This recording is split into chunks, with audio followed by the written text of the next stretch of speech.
ಸ್ನೇಹಿತರೆ ಉದ್ಯೋಗ ಸೌಧ ಯೂಟ್ಯೂಬ್ ಚಾನಲ್ಗೆ ಸ್ವಾಗತ. ಇದೇ ರೀತಿಯ ಉದ್ಯೋಗ ಮಾಹಿತಿಗಳಿಗಾಗಿ ಚಾನಲ್ನ ಸಬ್ಸ್ಕ್ರೈಬ್ ಮಾಡಿಕೊಡಿ. ಹಾಗೆ ಇದುವರೆಗೂ ಯಾರು ನಮ್ಮ ಟೆಲಿಗ್ರಾಮ್ ಮತ್ತು ವಾಟ್ಸಪ್ ಗ್ರೂಪ್ಗಳಿಗೆ ಜಾಯ್ನ್ ಆಗಿಲ್ಲ, ಈಗಲೇ ಜಾಯ್ನ್ ಆಗಿ ಹೆಚ್ಚಿನ ಉದ್ಯೋಗ ಮಾಹಿತಿಗಾಗಿ ವಿಡಿಯೋ ಡಿಸ್ಕ್ರಿಪ್ಷನ್ ಬಾಕ್ಸಲ್ಲಿ ನೇರ ಲಿಂಕ್ ಇರುತ್ತೆ ನೋಡಿ. ಇನ್ನು ಆಯ್ಕೆ ಆದಂಥ ಅಭ್ಯರ್ಥಿಗಳಿಗೆ 19,900ವರೆಗೆ ಒಂದು ಪರ್ ಮಂತ್ ಸ್ಯಾಲ್ರಿ ಆಗಿರುತ್ತೆ. ಹಾಗೆ ಈ ಒಂದು ಹುದ್ದೆಗಳಿಗೆ 8ನೇ ತರಗತಿ ಮತ್ತು ITI ಆದಂಥ ಅಭ್ಯರ್ಥಿಗಳು ಕೂಡ ಅರ್ಜಿಗಳನ್ನು ಸಲ್ಲಿಸಬಹುದಾಗಿರುತ್ತೆ ನೋಡಿ. 8ನೇ ತರಗತಿ ಮತ್ತು ITI ಮಾಡಿದರೂ ನೀವು ಬೋತ್ ಮೇಲ್ ಆ್ಯಂಡ್ ಫಿಮೇಲ್, ಪುರುಷ ಮತ್ತು ಮಹಿಳಾ ಅಭ್ಯರ್ಥಿಗಳು ಇಬ್ಬರು ಅರ್ಜಿಗಳನ್ನು ಸಲ್ಲಿಸಬಹುದು. ಇನ್ನು ಮೆಕ್ಯಾನಿಕ್, ಮೋಟರ್ ವೆಹಿಕಲ್ ಹಾಗೂ ವೆಲ್ಡರ್, ಟೈರ್ ಮ್ಯಾನ್ ಹಾಗೂ ಟಾನ್ಸ್ಮಿತ್ ಮತ್ತು ಪೇಂಟರ್ ಟೋಟಲ್ ಆಗಿ 9 ಹುದ್ದೆಗಳಿಗೆ ನೇಮಕಾತಿ ನಡೀತಾ ಇದೆ ನೋಡಿ. ಪೋಸ್ಟಲ್ನಿಂದ 8ನೇ ತರಗತಿ ಹಾಗೂ ITI ಆದಂಥ ಬೋತ್ ಮೇಲ್ ಆ್ಯಂಡ್ ಫಿಮೇಲ್ ಈ ಒಂದು ಹುದ್ದೆಗಳಿಗೆ ಅರ್ಜಿಗಳನ್ನು ಸಲ್ಲಿಸಬಹುದಾಗಿರುತ್ತೆ. ಯಾವ ರೀತಿಯಾಗಿ ಅರ್ಜಿಗಳನ್ನು ಸಲ್ಲಿಸಬೇಕು ಅದನ್ನು ಕೂಡ ತಿಳಿಸ್ಕೊಡ್ತೀನಿ. ವಿಡಿಯೋನ ಕೊನೆವರೆಗೆ ನೋಡಿ. ಪೋಸ್ಟ್ ಆಫೀಸಿನಿಂದ 8ನೇ ತರಗತಿ ಪಾಸಾದಂಥ ಹಾಗೂ ITI ಪಾಸಾದಂಥ ಅಭ್ಯರ್ಥಿಗಳು ಅರ್ಜಿಗಳನ್ನು ಸಲ್ಲಿಸಬಹುದು. ಆಫ್ಲೈನ್ ಮೂಲಕ ಅರ್ಜಿಗಳನ್ನು ಸಲ್ಲಿಸಬೇಕಾಗುತ್ತೆ. ಅಪ್ಲಿಕೇಶನ್ ಫಾರ್ಮನ್ನು ಹೆಂಗೆ ತೊಗೊಳ್ಬೇಕು, ಹಾಗೆ ಅಪ್ಲಿಕೇಶನ್ ಫಾರ್ಮನ್ನು ಯಾವ ರೀತಿಯಾಗಿ ಫಿಲ್ ಮಾಡಬೇಕು ಅದನ್ನು ಕೂಡ ತಿಳಿಸ್ಕೊಡ್ತೀನಿ. ಇನ್ನು ಫ್ರೆಂಡ್ಸ್, ಇಲ್ಲಿ ನೋಡಿ, ಆಸಕ್ತ ಮತ್ತು ಅರ್ಹ ಅಭ್ಯರ್ಥಿಗಳು ಈ ಒಂದು ಹುದ್ದೆಗಳಿಗೆ ಅರ್ಜಿಗಳನ್ನು ಸಲ್ಲಿಸಬಹುದು. ಅರ್ಜಿ ಸಲ್ಲಿಸಲು ಆಗಸ್ಟ್ 10, 2024 ಅರ್ಜಿ ಸಲ್ಲಿಸಲು ಕೊನೆಯ ದಿನಾಂಕ ಆಗಿರುತ್ತೆ ನೋಡಿ. ಪೋಸ್ಟಲ್ ಹುದ್ದೆಗಳಾಗಿರ್ತವೆ. ಹಾಗೆ ಇನ್ನು ಅರ್ಜಿ ಸಲ್ಲಿಕೆಗೂ ಮುನ್ನ ನೋಡಿ, ಈ ಒಂದು ಹುದ್ದೆಗಳಿಗೆ ಸಂಬಂಧಪಟ್ಟಂತೆ ವಿದ್ಯಾರ್ಹತೆ, ಸಂಬಳ, ವಯೋಮಿತಿ, ಅರ್ಜಿ ಶುಲ್ಕ, ಆಯ್ಕೆ ಪ್ರಕ್ರಿಯೆ ಹಾಗೆ ಯಾವ ರೀತಿಯಾಗಿ ಅರ್ಜಿಗಳನ್ನು ಸಲ್ಲಿಸಬೇಕು ಅನ್ನುವಂಥ ಮಾಹಿತಿ ಇದೆ ನೋಡಿ. ವಿದ್ಯಾರ್ಹತೆ 8ನೇ ತರಗತಿ ಮತ್ತು ITI ಆದಂಥ ಬೋತ್ ಮೇಲ್ ಆ್ಯಂಡ್ ಫಿಮೇಲ್. ಹಾಗೆ ವಯೋಮಿತಿ ನೋಡಿ, ಜುಲೈ 1, 2024ಕ್ಕೆ ಅನುಗುಣವಾಗಿ 18ರಿಂದ 30 ವರ್ಷಗಳನ್ನು ಮೀರಿರಬಾರ್ದು. ಹಾಗೆ ವಯೋಮಿತಿ ಸಡಿಲಿಕೆ ಕೂಡ ಇರುತ್ತೆ. OBC ಅಭ್ಯರ್ಥಿಗಳಿಗೆ 3 ವರ್ಷ ಮತ್ತು SC/ST ಅಭ್ಯರ್ಥಿಗಳಿಗೆ 5 ವರ್ಷಗಳ ವಯೋಮಿತಿ ಸಡಿಲಿಕೆ ಕೂಡ ಇರುತ್ತೆ ನೋಡಿ. ಹಾಗೆ ಇನ್ನು ಫ್ರೆಂಡ್ಸ್, ವೇತನವನ್ನು ನೋಡೋದಾದರೆ 19,900 ಪರ್ ಮಂತ್ ಸ್ಯಾಲ್ರಿ ಆಗಿರುತ್ತೆ. ಇದು ಜಾಸ್ತಿ ಕೂಡ ಆಗ್ತಾ ಹೋಗುತ್ತೆ.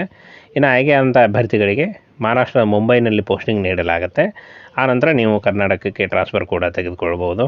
ಇನ್ನು ಅರ್ಜಿ ಶುಲ್ಕವನ್ನು ನೋಡೋದಾದರೆ SC/ST ಮತ್ತು ಮಹಿಳಾ ಅಭ್ಯರ್ಥಿಗಳಿಗೆ ಯಾವುದೇ ರೀತಿಯ ಅರ್ಜಿ ಶುಲ್ಕ ಇರುವುದಿಲ್ಲ. ಉಳಿದ ಎಲ್ಲ ಅಭ್ಯರ್ಥಿಗಳಿಗೂ 500 ರೂಪಾಯಿ ಒಂದು ಅರ್ಜಿ ಶುಲ್ಕ ಇರುತ್ತೆ ನೋಡಿ. ಪಾವತಿ ಮಾಡುವ ವಿಧಾನ ಭಾರತೀಯ ಪೋಸ್ಟಲ್ ಆರ್ಡರ್ದಿಂದ ನೀವು ಪಾವತಿ ಮಾಡಬೇಕಾಗತ್ತೆ. ಇನ್ನು ಆಯ್ಕೆ ಪ್ರಕ್ರಿಯೆಯನ್ನು ನೋಡೋದಾದರೆ ಡ್ರೈವಿಂಗ್ ಲೈಸೆನ್ಸ್, ಟ್ರೇಡ್ ಟೆಸ್ಟ್ ಹಾಗೂ ಸಂದರ್ಶನದ ಮೂಲಕ ಆಯ್ಕೆಯನ್ನು ಮಾಡಿಕೊಳ್ಳಲಾಗುತ್ತೆ ನೋಡಿ. ಇನ್ನು ಅಭ್ಯರ್ಥಿಗಳು ಅರ್ಜಿ ನಮೂನೆಯನ್ನು ಕರೆಕ್ಟಾಗಿ ಫಿಲ್ ಮಾಡಿ ಅಡ್ರೆಸ್ಸಿಗೆ ಕಳಿಸ್ಕೊಡ್ಬೇಕಾಗತ್ತೆ. ಅಡ್ರೆಸ್ಸನ್ನು ಕೂಡ ತಿಳಿಸ್ಕೊಡ್ತೀನಿ ನೋಡಿ. ಅರ್ಜಿ ಸಲ್ಲಿಸಿದಂಥ ಅಪ್ಲಿಕೇಶನ್ ಫಾರ್ಮನ್ನು ಈ ಒಂದು ಅಡ್ರೆಸ್ಗೆ ಕಳಿಸ್ಕೊಡ್ಬೇಕಾಗತ್ತೆ. ಸೀನಿಯರ್ ಮ್ಯಾನೇಜರ್, ಮೇಲ್ ಮೋಟಾರ್ ಸೇವೆ, 134A, ಸುಧಮ್ ಕಲು ಅಹಿರೆ ಮಾರ್ಗ, ವರ್ಲಿ, ಮುಂಬೈ 400018 ಈ ಒಂದು ಅಡ್ರೆಸ್ಗೆ ನೀವು ಪೋಸ್ಟ್ ಮುಖಾಂತರ ಒಂದು ಕವರ್ನಲ್ಲಿ ಎಲ್ಲ ಡಾಕ್ಯುಮೆಂಟ್ಗಳನ್ನು ಹಾಕಿ ಕಳಿಸ್ಕೊಡ್ಬೇಕಾಗತ್ತೆ. ಇನ್ನು ಕೊನೆಯ ದಿನಾಂಕ ನೋಡಿ, 10 ಆಗಸ್ಟ್ 2024 ಅರ್ಜಿ ಸಲ್ಲಿಸಲಿಕ್ಕೆ ಕೊನೆಯ ದಿನಾಂಕ ಆಗಿರುತ್ತೆ. ಇನ್ನು ಫ್ರೆಂಡ್ಸ್, ಪೋಸ್ಟ್ ಹೆಸರುಗಳು ನೋಡಿ, ಮೆಕ್ಯಾನಿಕ್ ಮೋಟಾರು ವಾಹನ 4 ಹುದ್ದೆಗಳು, ವೆಲ್ಡರ್ 1 ಹುದ್ದೆ, ಟೈರ್ಮನ್ 2 ಹುದ್ದೆ, ಹಾಗೆ ಟನ್ಸ್ಮಿತ್ 1 ಹುದ್ದೆ, ಪೇಂಟರ್ 1 ಹುದ್ದೆ, ಟೋಟಲ್ ಆಗಿ 9 ಹುದ್ದೆಗಳಿರ್ತಾವೆ ನೋಡಿ. ಈ ಒಂದು ಹುದ್ದೆಗಳಿಗೆ ಅರ್ಜಿಗಳನ್ನು ಸಲ್ಲಿಸಬಹುದು. ಬನ್ನಿ ಈಗ ಯಾವ ರೀತಿಯಾಗಿ ಅಪ್ಲಿಕೇಶನ್ ಫಾರ್ಮನ್ನು ಫಿಲ್ ಮಾಡಬೇಕು ಅದನ್ನು ಕೂಡ ತಿಳಿಸ್ಕೊಡ್ತೀನಿ. ನೋಟಿಫಿಕೇಷನ್ನಲ್ಲಿ ಸ್ವಲ್ಪ ಕೆಳಗಡೆ ಬಂದರೆ ನೋಡಿ, ಇಲ್ಲಿ ಅಪ್ಲಿಕೇಶನ್ ಫಾರ್ಮ್ ಇದೆ. ನೋಟಿಫಿಕೇಷನ್ನಲ್ಲಿ ಅಪ್ಲಿಕೇಶನ್ ಫಾರ್ಮ್ ಇದೆ ನೋಡಿ. ಇಲ್ಲಿ ಒಂದು ಫೋಟೋನ ಅಂಟಿಸಿ, ಹಾಗೆ ಇಲ್ಲಿ ನಿಮ್ಮ ಪೂರ್ತಿ ಹೆಸರು ಕ್ಯಾಪಿಟಲ್ ಲೆಟರ್ಸಲ್ಲಿ ಸರಿಯಾಗಿ ಬರೀರಿ.